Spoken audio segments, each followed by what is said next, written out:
오늘은 마태복음 15장 1절에서 39절의 말씀으로 내 믿음이 크도다 내 소원대로 되리라.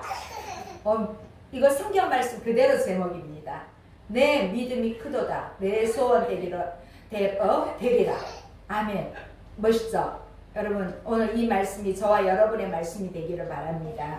오늘 저희가 다 읽지는 않았지만 이 마태복음 15장에는요 4개의 스토리가 있어요. 1절에서 20절까지는 정결례에 관한 장로들의 전통을 위반함으로 일어난 바리새인과 서기관들의 논쟁으로 시작해서 오늘 우리가 읽었던 21절에서 28절에는 가나안 여자의 믿음에 대하여 나와요. 그리고 29절 31절에는 지나가도 되는데 3절의 말씀으로 예수님이 많은 사람을 고치신 기사가 이렇게 나열되어 있습니다. 그리고 4번째는 32절에서 39절까지는 4,000명을 먹이신 칠병이어의 이야기로 이 15장은 전개되고 있습니다.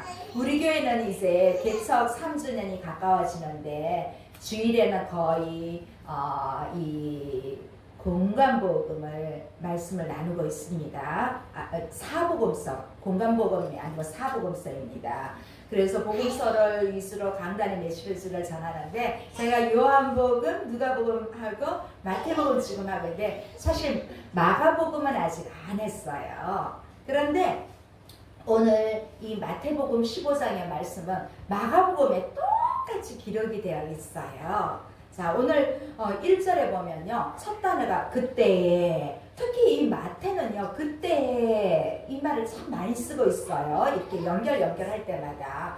그래서 이 15장 1절에 그때는 14장 말미의 상황을 가리키고 있어요. 게네사렛 부근에 많은 사람들이 예수님께 찾아왔어요. 특히 병자들이 많이 찾아와서 예수님의 옷자락에 손만 대도 낫겠다는 그러한 믿음을 가진 사람들은 모두 다 고침을 받았습니다.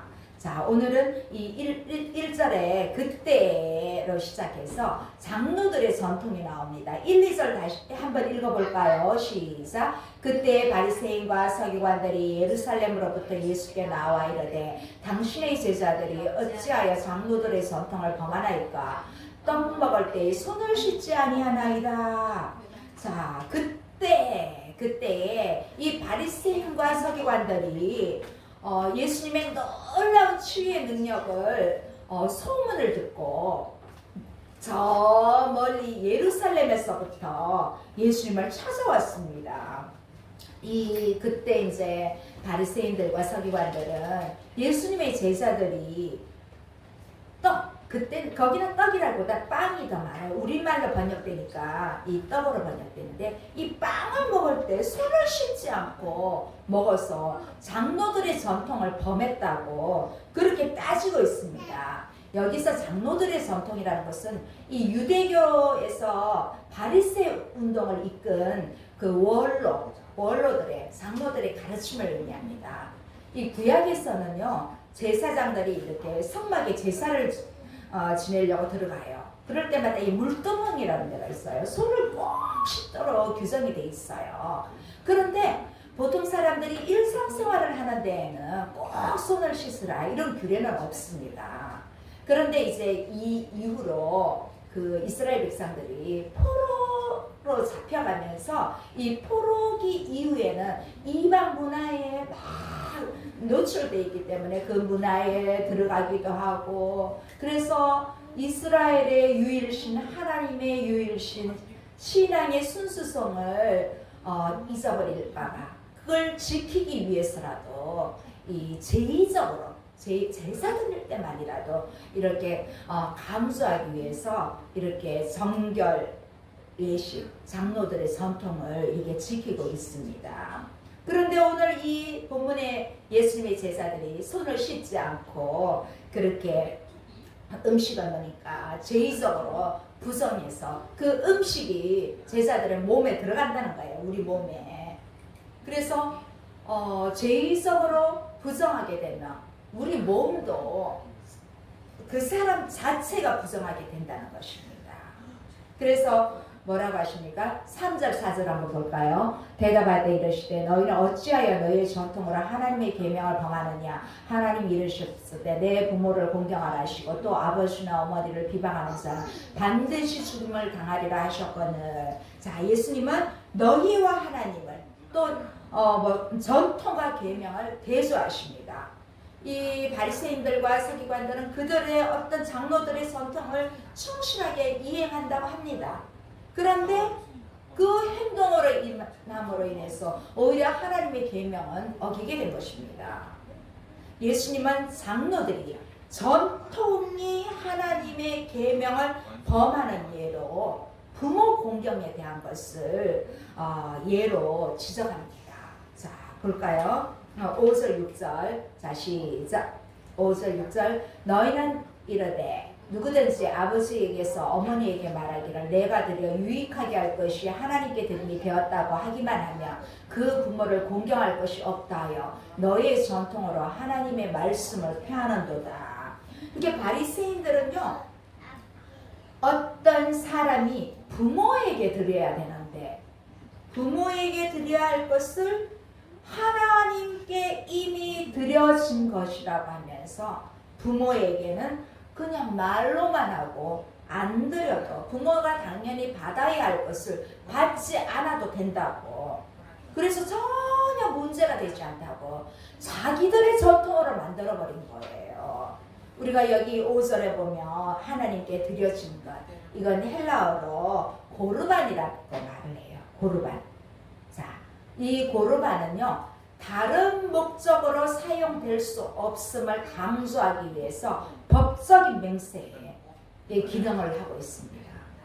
이렇게 바리새 전통을 사용한 유대인들은요, 어떤 제사이라든가 이런 걸 하나님께 이미 드려진 것이라고 선언해버린 거예요. 그래서 그 선언한 사람 이외에 다른 사람이 심지어 가족들, 형제라도 이것을 사용할 수 없게 법으로 만들어버린 거예요. 예를 들면 부모님이 이제 돌아가셨어요.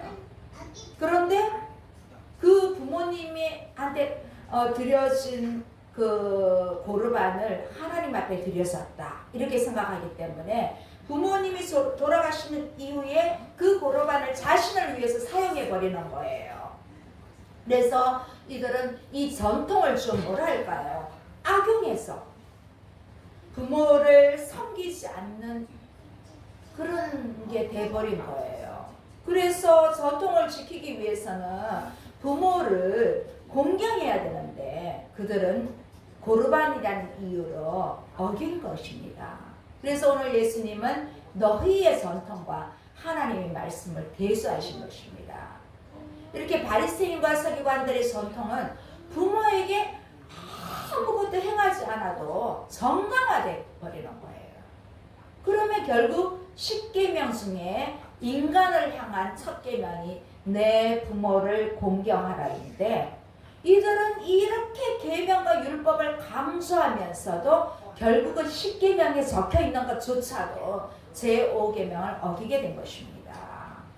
그래서 예수님은 이사야가 이스라엘 백성에게 한 말을 오늘 인용하고 계십니다. 7절에서 9절 읽어볼까요?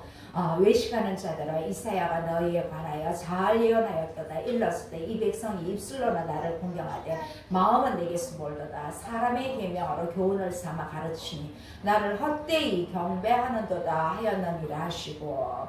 자, 예수님은 이 몰던 서기관과 바리새인들을 향해서 이사야의 예언을 들어서 그들을 책망하십니다. 물론 이 이사야 예언은 이들이 지금 이 신약 시대보다 훨씬 앞에 있지만은 당시 이스라엘 사람들이 그들에 대한 폐역 상을 보면서 이사야가 한 말입니다. 그 말씀이 지금의 예수님이 계시는 이 바리새인과 서기관들과 똑같이 적용되는 그러한 책망의 말씀이에요. 뭐예요? 입술로는 하나님을 찬양하고 공경하지만 그들은 행동으로 전혀 나타나지 않았고 오히려 그러한 것들을 역이용하고 있는 것입니다.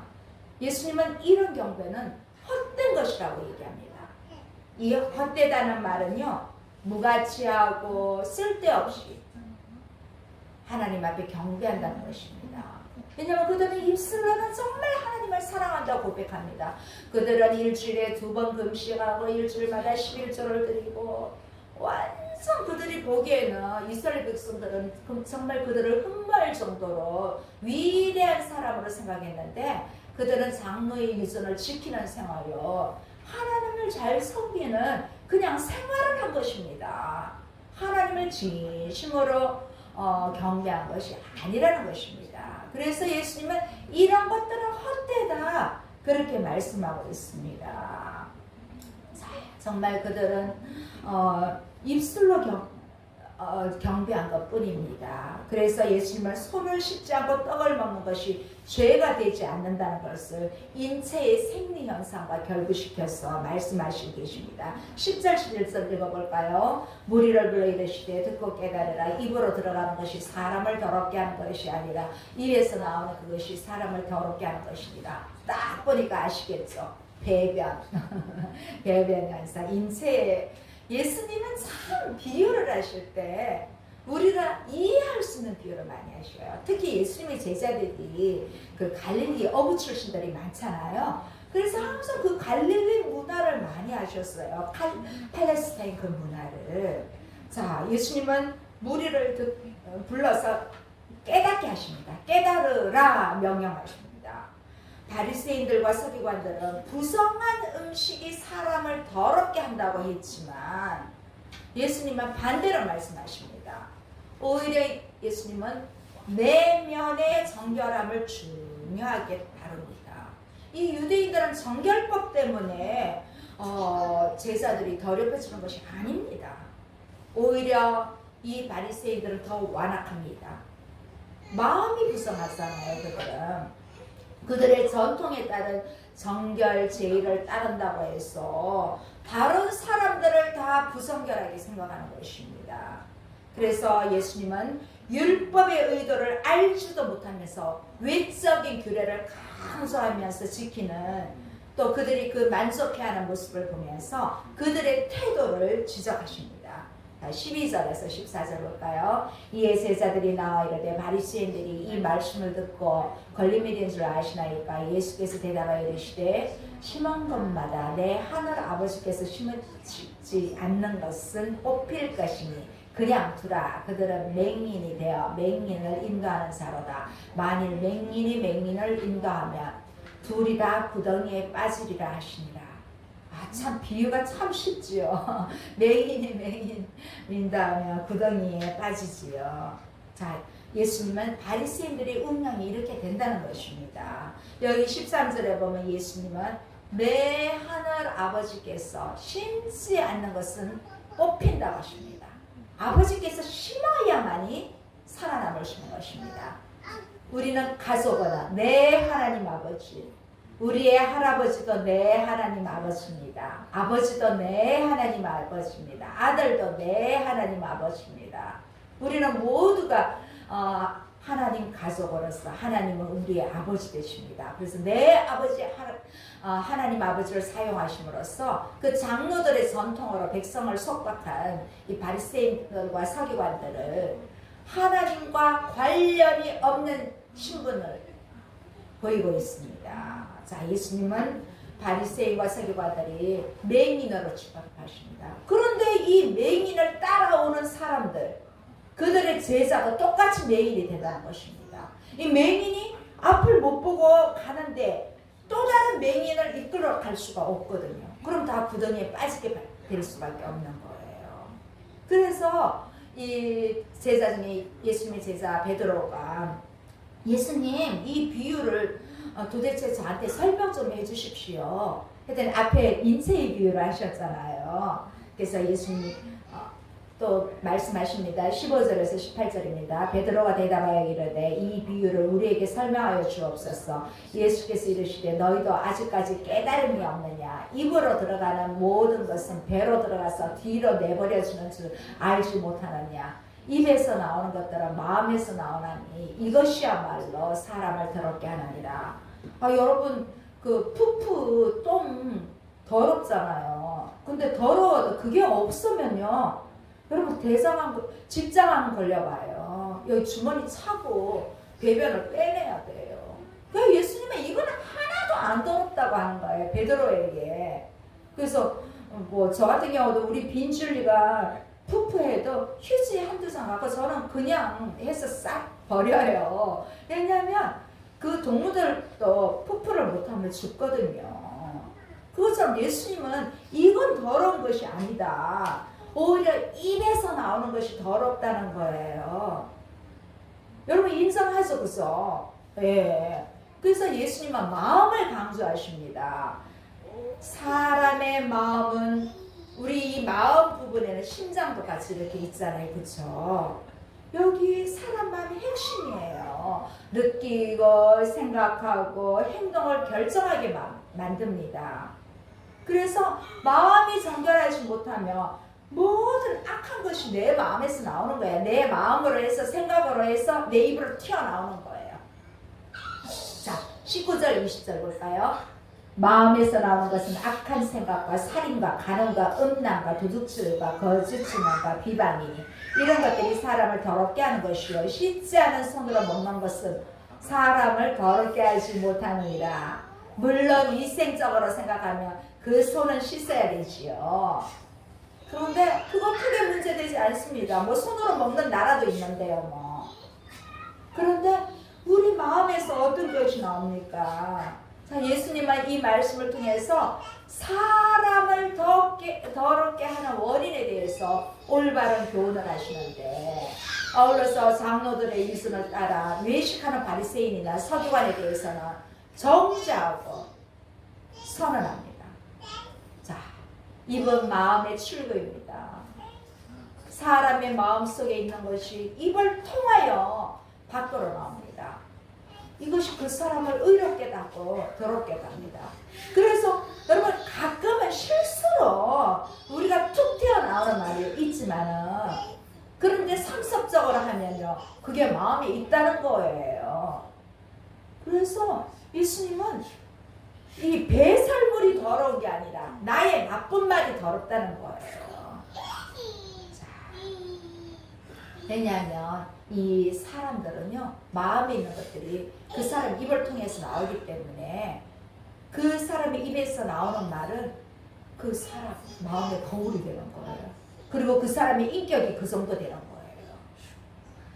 그래서 예수님은 사람의 마음에서 나오는 것에 대해서 뭐라고 하십니까? 악한 생각. 사실 우리 악한 생각도 있잖아요. 살인.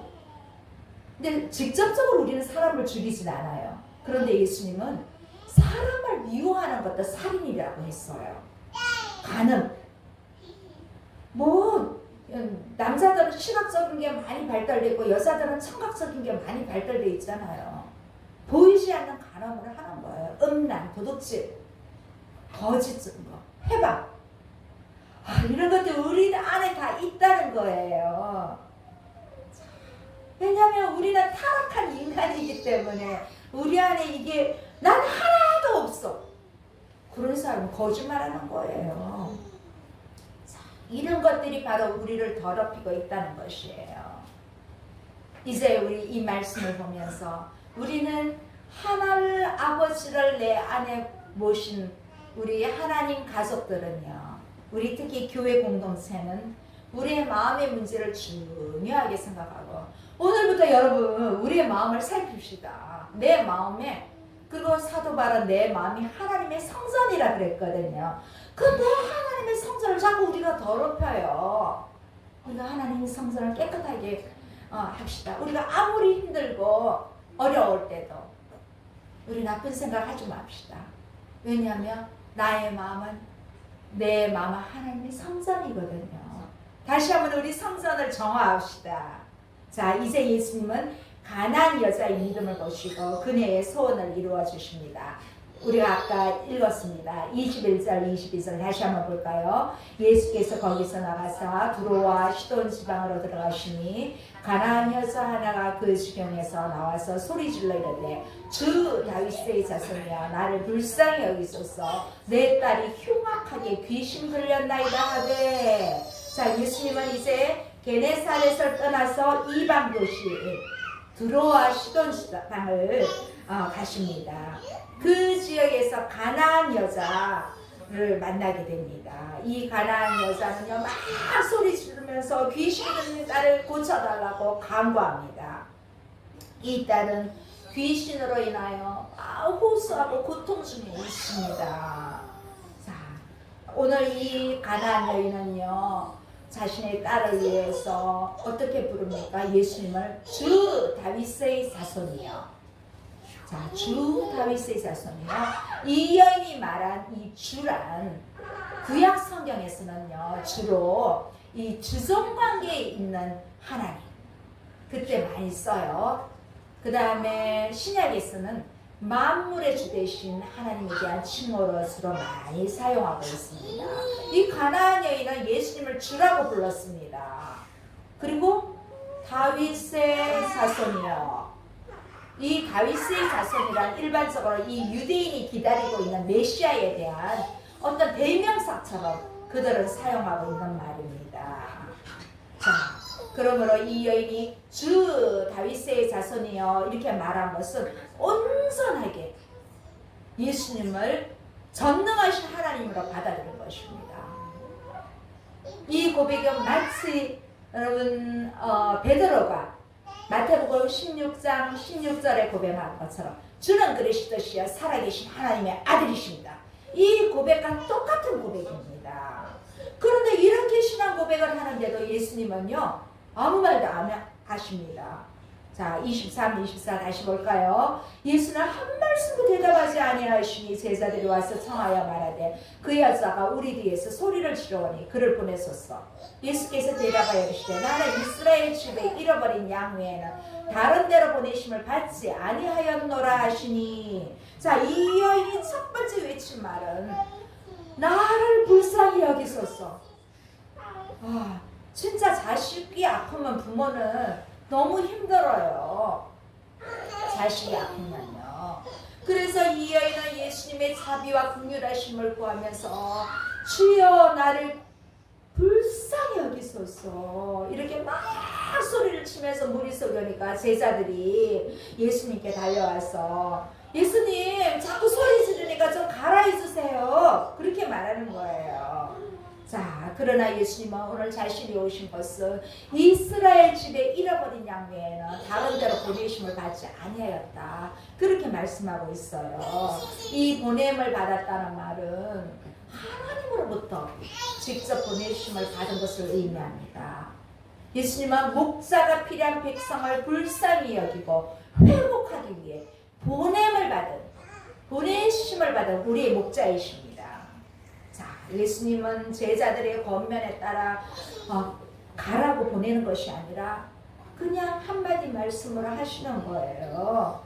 그래서 이 여인은 정말 뭐라고 할까요? 그 말씀이 응답이라기보다는 오히려 좀 절망적인 거절당했다는 그런 느낌을 받을 수가 있어요. 왜냐하면 이스라엘 집에 잃어버린 양 외에나 다른 데로 보내심을 받지 않았다고 그렇게 하기 때문입니다. 자, 만약 이 가나안 여인에게 그런 믿음이 없었다면 아마 그녀는 낙심하여 되돌아갔을 것입니다.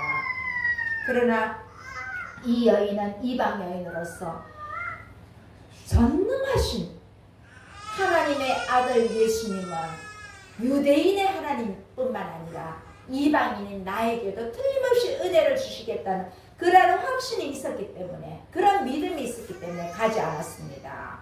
자, 25절 28절 진짜 좀 이런 성경에 이런 말씀이 있어요. 함께 볼게요. 여자가 와서 예수께서 하라며 이르시되 주여 저를 도우소서. 대답하여 이르시되 자녀의 떡을 취하여 개들에게 던짐이 마땅하지 아니하니라. 여자가 이르되 주여 올소이다마는 개들도 제 주인의 상에서 떨어지는 부스러기를 먹나이다 하니 이에 예수께서 대답하여 이르시되 여자야 내 믿음이 크도다 내 소원대로 되리라 하시니 그때로부터 그의 딸이 나으니라. 아멘. 네, 여기도 또 좀 비유가 그렇죠. 이 가나안 여인은요 예수님 말씀에 위축된 것이 아니라 자존심 다 뭉개뜨리고 도로 나아갑니다. 한 발짝 더 앞섭니다. 주여 나를 도우소서. 정말 끈질긴 그녀의 기도입니다. 그런데 이 여인에게 예수님은 아주 모욕적인 말씀을 하십니다.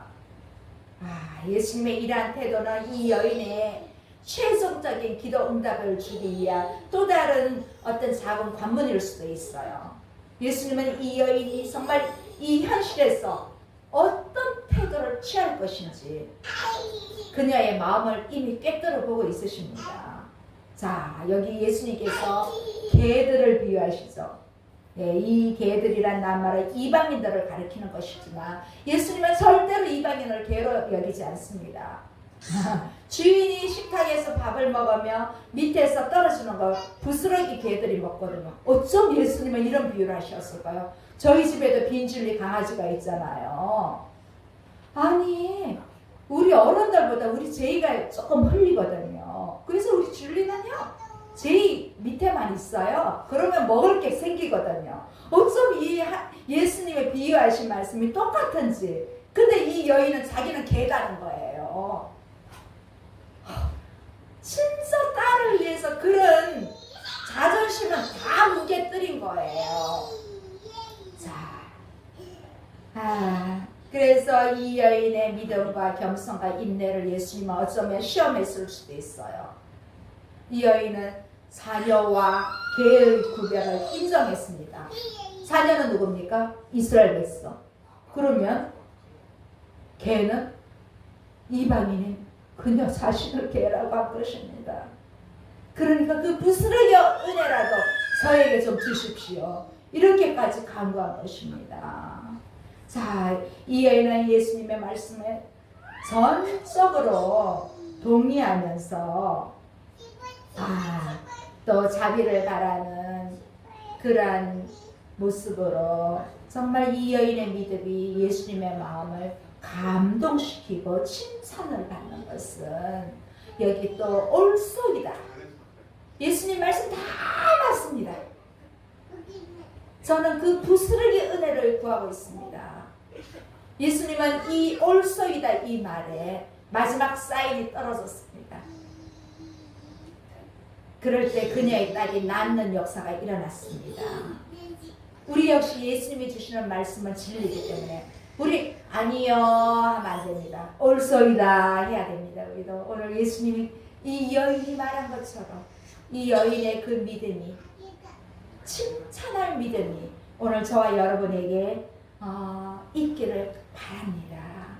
자, 이제 예수님은 29절 31절은요 다른 사건으로 넘어가면서 예수님의 치유 사역을 요약하는 그런 내용입니다. 없어도 되는데 이렇게 들어와 있어요. 자, 29에서 31절 한번 볼까요? 예수께서 거기서 떠나서 갈릴리 호수가에 이르러 산에 올라가 거기 앉으시니 큰 무리가 다리 서는 사람과 장애인과 맹인과 말 못하는 사람과 기타 여럿을 데리고 와서 예수의 발 앞에 앉히며 고쳐주시니 말 못하는 사람이 말하고 장애인이 온전하게 되고 다리 서는 사람이 걸으며 맹인이 보는 것을 무리가 보고 놀랍게 여겨 이스라엘의 하나님께 영광을 돌린다. 자, 예수님은 들어와시던 지방에서 이제 가나안 여자의 딸을 고쳐주는 기적을 행하신 후에 거기를 떠나서 다시 이제 갈릴리 호수가에 있는 산에 올라가셨다고 합니다. 예수님께서 산에 올라가 앉아있는데 큰 무리들이 많은 무리들이 예수님께 왔습니다. 뭐 다리 저런 자도 왔고요, 맹인도 왔고요, 장애를 갖고 있는 사람, 말 못하는 사람, 이런 여러 사람들이 예수님께 왔어요. 은혜를 입기 위해서, 낫기를 위해서. 그런데 예수님은 그들을 불쌍히 여기셨습니다. 자, 사랑의 마음을 지닌 사람들을, 그런데 여기서 보면 하나 우리가 생각해 볼 것은 이 사람들은 혼자 올 수 있는 사람일까요? 안 못 보는 사람이 혼자 올 수 있어요? 여기 보면 혼자 올 수 있는 사람이 별로 없는 것 같아요. 자, 누군가의 도움이 있었기 때문에 여기까지 올 수 있었던 거예요. 자, 여기에 장애를 가진 사람들을 위해서 여기 올 때 같이 동행한 사람들은 뭘 바라고 왔을까요? 그들에게 안 그래도 장애를 가진 사람들이 뭐 돈이 많겠어요? 뭐가 많겠어요? 순수하게 이 사람들이 고침받기를 바라는 마음에서 도와주는 도움이었을 거예요. 자, 우리 역시 아직까지 우리가 도움이 필요한 사람이 있다면 이렇게 도와줄 수 있는 그러한 사람이 되면 좋겠습니다. 여기에 많은 사람들을 도와줬던 것처럼요. 그래서 이렇게 많은 고침을 받고 난 뒤에 보고 그 무리들이 뭐라고 했냐면요. 이스라엘의 하나님께 영광을 돌린다고 했습니다. 뭘 만졌는데 안 넘어갑니다. 이게 안 넘어가요. 뭐 만졌는지. 자, 그래서 이스라엘 하나님께 영광을 돌리게 한 것입니다. 예수 그리스도의 치유와 고침이 하나님께 영광을 돌린 것입니다. 그래서 우리도 하나님 앞에 영광을 돌리는 그러한 사람이 되어야 합니다. 자, 오늘 이제 마지막 칠병이의 이야기가 나옵니다. 자, 성경에는요, 그 떡에 대한 얘기가 있어요. 떡에 대한 기적을 이룬 기적이 두 가지 대표적인 사건이, 여러분 오병이어 14장에서 나왔잖아요. 오병이어는 다른 복음서에도 많이 나와요. 그리고 오늘은 칠병이어. 오병이어는 몇 명이 먹었냐면 5,000명. 여자와 아이 빼고 5,000명. 그리고 12광수리가 남았어요. 칠병이어는 4,000명을 먹이고 7광수리가 남았어요. 자, 32, 33절 볼게요. 예수께서 제자들을 불러 이르시되 내가 무리를 불쌍히 여기노라. 그들이 나와 함께 있은지 이미 사흘이네 먹을 것이 없도다. 길에서 기진할까요? 굶겨버리지 못하겠노라. 제자들이 이르되 광야에 있어 우리가 어디서 이런 무리가 배부를 만큼 먹을 떡을 얻으리까. 네, 많은 병사들이, 아픈 사람들이, 또 무리들이 예수님을 따라왔어요. 그런데요, 그때까지 사흘 동안 먹지도 못했대요. 아무것도 먹지 않고 따라다니는 그들을 예수님은 불쌍히 여기셨어요. 그래서 예수님을 따르는 무리들은 병고침을 받으라는 생각으로 처음에는 왔습니다. 그런데 예수님은 그들의 병도 고쳐주지만 먹을 것, 육신의 양식도 주십니다. 자, 예수님은 우리의 질병을 고쳐주실 뿐만 아니라 우리의 의식주도 해결해 주십니다. 예수님이 고칠 수 있는 것은요, 예수님은 우리의 죄의 문제를 모두 해결해 주셨기 때문에 우리의 영육이 동시에 사는 것입니다. 그래서 예수님은 자신을 따르는 무리들의 배고픔의 문제를 기적으로 보여주시고 계십니다. 사흘 동안이나 예수님과 함께 산 위에 머물러 있었다는 사실은 정말 놀라운 사실입니다. 그들은 뭐 자연스럽게 3일 금식해 버렸나요? 우리 3일 금식하면 진짜 힘든데 어쩌면 금식이 아니라 그대로 금식을 했습니다. 자, 사흘 동안 그렇게 있는 제자들을 그냥 집으로 돌려보낼 수가 없어서 굶긴 채로 보낼 수가 없었습니다. 그래서 예수님은 뭐라고 했나요? 굶겨서 보내지 못하겠노라. 여기서 정말 예수님의 사랑이 나타나지 않나요? 그런데 제자들은 그런 일이 어떻게 가능한가?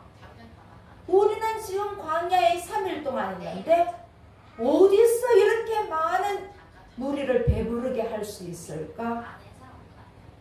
사실 예수님의 제자들은 이미 오병이어의 기적을 봤잖아요. 봤는데도 그때도 어떻게 하셨는지 친히 봤는데도 까마득하게 잊어버렸어요. 자, 이제 우리 역시 어려운 상황이 올 수 있습니다. 그때 우리를 굶겨보내지 못하겠다는 그 예수님의 음성이 내 안에 들려오기를 바랍니다. 제자들은 지금 잊어버렸습니다. 우리는 잊어버리다가 또 생각이 나기를 바랍니다. 자, 그래서 정말 필요적절하게 예수님은 공급해 주십니다. 우리에게도 똑같이 공급해 주십니다. 자, 저도 이번 주에 지난 한 주간 정말 하나님께서 또 저에게 많은 은혜로 필요한 것들을 공급해 주셨습니다. 치과에 갔다 오니까 또 치과에 필요한 경비를 또 한 30만 원 들였는데 그냥 20만 원 해주더라고요. 사람도 소개시키고 했다고. 근데 20만 원 생기더라고요. 또 우리 제이가 자꾸 뒤에서 영상을 만지잖아요. 우리 아마 이 유튜브 영상 보는 사람들이 왜 이렇게 잘리고 애기 소리도 막 나지 그럴 수 있습니다. 다음 주에 이제 우리 제이가 만질 이유가 없습니다. 월요일에 뒤에다 카메라 부착할 거예요. 그래서 양방성으로 해서 여러분이 특송하면 특송도 비출 수 있고 제이 찬양하는 것도 비출 수 있고 다 비출 수 있어요.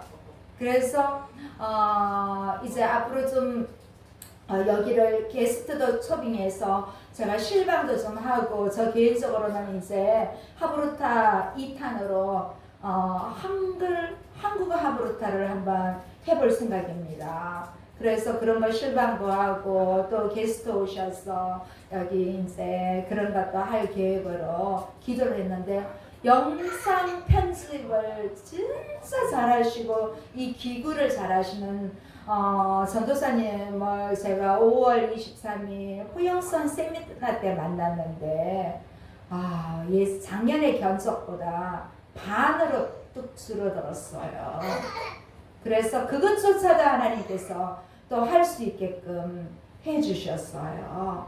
그래서 나는 힘이 없는데 굶겨보내지 않겠다고 하시는 이 예수님의 말씀이 저를 통해서 이렇게 주십니다. 여러분 똑같이 우리는 하나님 아버지의 하늘 공동체이기 때문에 주실 줄 믿습니다.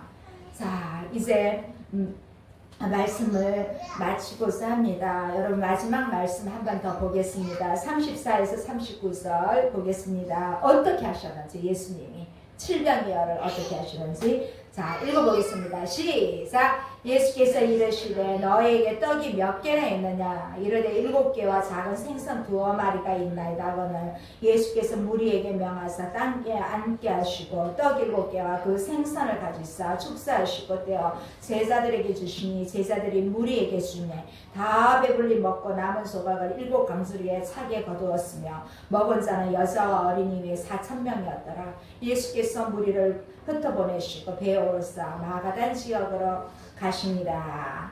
자, 이제 예수님은 제자들에게 떡이 몇 개나 있느냐 물으십니다. 서리가 굶은 많은 무리들을 보면서 이렇게 묻는 이유가 있습니다. 왜냐하면 제자들은 여기서 어디서 그 많은 음식을 만드냐고 그랬잖아요. 이렇게 물으신 것은 그들에게 가진 것이 없는 것을 알아야 그 후에 받은 것이 하나님의 은혜요 축복임을 알게 하려는 것입니다. 또 하나는 하나님은 작지만 복을 받기 위해서는 나에게 있는 것 작은 것 무엇을 드려야 한다는 사실을 우리에게 가르쳐 주시고 있습니다. 제자들이 떡 7개와 생선 2마리를 예수님께 드렸습니다. 그때 예수님은 그것을 가지고 축사하시고 떼어 주었을 때 하나님의 기적은 일어났습니다. 자, 말씀을 마무리합니다. 오늘 7병이의 기적으로 인해서 많은 무리들이 배불리 먹고도 남은 조각은 7강술이었습니다. 오병이어처럼 여자와 아이 외라고 말한 것은 그 당시 참 아쉽죠? 여자와 아이는 사람의 수요에 포함되지 않았습니다. 남자들 숫자입니다. 사실 우리가 하나님 앞에 볼 때 어른도 한 생명이고 아이가 한 생명인데 왜 그랬는지 몰라요. 어쨌든 유대는 그렇습니다. 자, 우리도 예수님과 함께하는 생활을 통해서 기적의 역사가 우리 가운데 나타날 수 있기를 이번 한 주 동안도 바라면서 여러분에게 그 은혜가 함께 하시기를 간절히 축원합니다. 기도하시겠습니다. 살아계신 하나님 아버지 감사합니다. 때를 따라 우리에게 필요한 것들을 공급해 주시는 주님 감사합니다. 하나님의 은혜가 우리 가운데 역사하심을 믿습니다. 언제나 우리를 불쌍히 여기시는 그 하나님이 나의 아버지가 되심을 감사합니다. 하나님 우리를 굶기지 않게 하시니 감사합니다. 때를 따라 일용할 양식을 주시고 필요한 것들을 공급해 주신 주님 감사합니다. 이 은혜가 우리 다문화 공동체 안에 있게 하시고 하나님 더하여 주시는 은혜를 이번 한 주간도 저희가 경험할 수 있도록 주여 저들에게 함께하여 주시옵소서. 감사함이 예수님의 이름으로 기도드립니다. 아멘.